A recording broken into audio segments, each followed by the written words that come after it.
Okay, so regarding formative assessments, one thing that I came across in one of our resources in this class was an idea for every 5 to 8 minutes that the instructor speaks, they should allow a couple minutes for the students to then speak among themselves. Um, Before, when I thought about literacy, I just thought about reading and writing as literacy, but now I understand that it's also speaking and listening.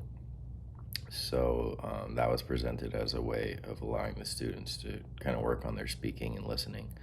And then the instructor can walk around the class and kind of check in on their conversations and see if they're understanding the concepts.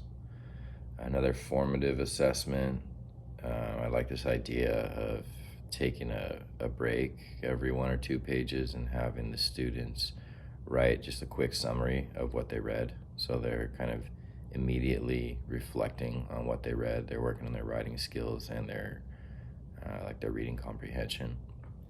And then for summative assessments, I was thinking for a vocabulary assignment, kind of like the idea of giving a paragraph or a couple paragraphs with blank spaces in it, and then having a word bank of the new vocabulary. And that way, instead of just memorizing definitions, they have like context clues, and they're trying to figure out how to use all those terms actually in writing. And then also another summative assessment. One of our resources was talking about different types of questions to ask to check for reading comprehension, and it was saying you can ask questions that the answers are explicitly stated in the text. So it might say like the cotton gin was invented in such and such year. So you just ask like, what year was the cotton gin invented?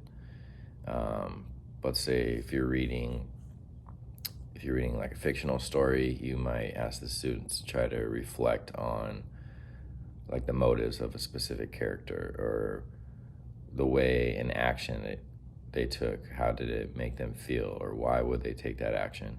And then in that sense, they're kind of like more critically thinking and analyzing the text. But I think there's value in both types of questions.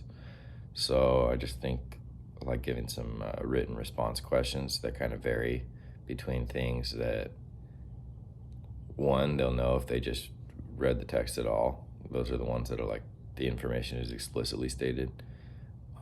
But then also give them some of the questions that require a little more thinking and analysis. Yeah, that's it.